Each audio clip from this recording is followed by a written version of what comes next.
शिव पुराण में लिखा हुआ है, भगवान शिव स्वयं कहते हैं कि मैं समस्त पुरुष रूप हूं और हे भगवती तुम समस्त स्त्री रूप हो, क्योंकि मेरा और तुम्हारा चिन्ह पूरी सृष्टि में, हम शिव पुराण के अंतर्गत कह रहे हैं, जितने भी पुरुष हैं सब शिव स्वरूप हैं और जितनी भी स्त्रियां हैं सब नारी स्वरूप हैं। अब आप किस स्वरूप में महादेव जी को देखना चाहते हैं? सर्व रूप में या रुद्र रूप में या शांत रूप में? किस रूप में? जाती रही भावना जैसी प्रभु मूरत देखी। प्रभु कैसे? तुम्हारी भावना जैसी वैसे। किसी की भावना है कि प्रभु का रूप नहीं तो प्रभु अरूप रूप से अनुभव में आते हैं। किसी की भावना प्रभु राम रूप तो राम रूप में। आज हमारी भावना कामी है तो कामिनी रूप में। जैसी हम भावना करते हैं, मेरे प्रभु के सिवा ना कोई था ना है ना रहेगा, हम जैसी भावना करते हैं वैसा आज है। वास्तविक शिव का स्वरूप देखना है तो खूब शिव शिव शिव शिव रटो और वो कृपा करके अनुभव करा देंगे। वो वाणी का विषय नहीं, जो वास्तविक शिव का चिदानंद स्वरूप है वो अनिर्वचनीय है और वो स्वयं दिखाए तो आप देख सकते हो किसी की सामर्थ्य नहीं। तो ये जाने के देहु जनाए, और जब जान जाओगे तो तुम में और उनमें अंतर नहीं रह जाएगा। समझ पा रहे? दूसरी बात क्या थी? माइक पहले उनको माइक दीजिए, कुछ बोलना चाहते हैं जी। प्रणाम महाराज जी। मेरा ये प्रश्न था कि जो परमात्मा है क्या वो साकार रूप में है कि निराकार रूप में? ये क्या है आप इसे बताओगे? साकार है? साकार है ये, इनको हम टच कर सकते हैं सभी को। हाँ। साकार टेंजिबल है। ये है कौन? मानव। मानव आया कहां से? मानव तो मतलब इतने में समझो, कृति माने रचना। जी जी ये सब रचना है ना, तो कोई रचनाकार है ना, इतना मान गए ना? जी जी। कृति माने रचना, प्रकृति, जितना भी जो कुछ है वो एक रचना है, इसका रचनाकार कोई है। अब इसमें आश्चर्य की बात यह है कि जैसे कुम्हार मिट्टी के पात्रों की रचना करता है तो कुम्हार और होता है, चाक और होती है और मिट्टी का पात्र और होता है, लेकिन इसमें रचनाकार ही रचना बन करके आया हुआ है। वासना वासुदेवस्य वासितम भुवनत्रयम् सर्वभूत निवासोऽस्मि वासुदेव नमोस्तुते। इसीलिए शुद्ध बुद्धि की आवश्यकता है। वो निराकार है, वो साकार है, वो न निराकार है न साकार है, वो सत है, वो असत है, वो सत असत से परे है। इसीलिए वेद जिसे नेति नेति कहते हैं, महामहिमा में योगी मुनि जिनके लिए तरसते रहते हैं और वो कृपा करके बरसते रहते हैं, हम जैसी भावना करें वैसा ही हमें अनुभव में आएगा। ये यथामाम प्रपद्यन्ते तास्तथे भजाम में हम, क्योंकि वही सर्वरूप है, उसके सिवा कुछ और है ही नहीं।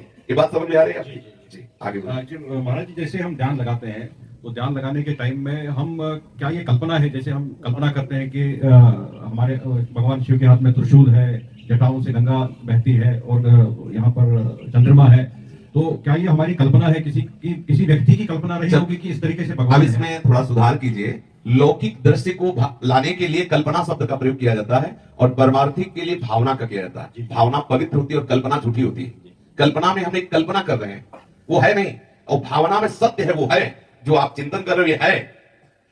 संसार का जो दृश्य है ये कल्पना कहा जा सकता है, लेकिन प्रभु का जो स्वरूप है वो भावना किया जाता है। आप जैसी भावना करोगे वैसा अनुभव आएगा। ये किसी कवि की कल्पना नहीं कि वो त्रिशूल लिए हैं, उनके माथे पे गंगा है, वो है। आप अनुभव करो तो आपको दिखाई देंगे। और जिन जिन्होंने प्यार किया है उनसे, तो जैसे अम्मा बप्पा प्यार करते हैं ना, अम्मा बप्पा समझते हैं, गांव की भाषा में क्या जाती है, ऐसे प्यार करते हैं भगवान शिव और पार्वती। आज भी वैसे ही प्यार करते हैं। कभी कभी कोई ऐसी बात आई तो दिखाई देता है कि अम्मा बप्पा आ गए और उनका दुलार बरसने लगता है, वो है। उनकी भावना करो, कल्पना नहीं। कल्पना शब्द एक सांसारिक हो जाता है और भावना शब्द भक्ति से जुड़कर साकार स्वरूप हमारे सामने प्रकाशित कर देता है। समझे जी महाराज जी, जैसे शिव और पार्वती है तो हम शास्त्रों में लिखा है ये अर्धनारेश्वर है, एक ही शरीर में दोनों है, तो अर्धनारेश्वर असली बात वही, अलग अलग दोनों फिजिकल फॉर्म्स हैं, वो वही शरीर अलग अलग। हम जैसी भावना करते हैं ना वो वैसे ही एक ही तत्व। पहली बात ये समझ लो, एक ही तत्व है, दूसरा नहीं। वही तत्व लीला के लिए अर्धनारेश्वर बनकर के दिखा रहा है कि आधा मैं शिव हूं, आधा शक्ति हूं।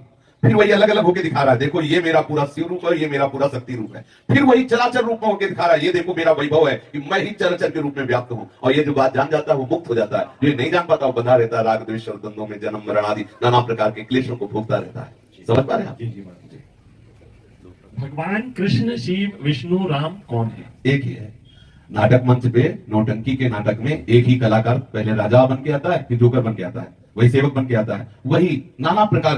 गोपाल शास्त्र नाम एक भगवान का नाम है, जगन नाटक वही भवा।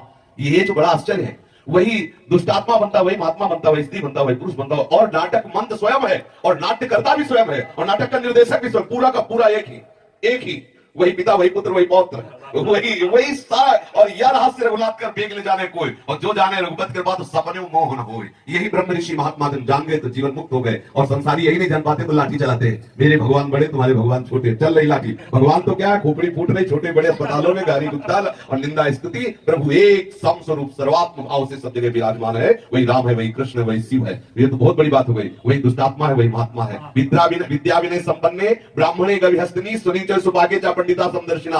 विद्या विनय संपन्न ब्राह्मण में, गाय में, हाथी में, कुत्ता में में चांडाल में एक ही श्री कृष्ण विराजमान, अर्थात एक ही श्री कृष्ण ये सब बना हुआ है। जो ऐसा जानता है वही पंडित है, वही शिव है, वही सौ है, वही राम है, वही कृष्ण है, वही सब कुछ है। अब कह दिया जाए वही सौ है तो वही कान खड़े होंगे, वही सौ है, और सौ से ही भगवान का अवतार हो रहा है। पृथु और अर्ची अवतार सौ से हो रहा है, वेन के मरे हुए शरीर से भगवान का अवतार हो रहा है, पृथु और अर्ची का। अब बोलो वही है ना, वही शिव है, वही सौ है, वही शक्ति, वही चराचर जगत एक है। जो एक समझ गया वो मुक्त हो गया, जो अनेक समझ गया वही भ्रमित हो गया। बस इतना अंतर है।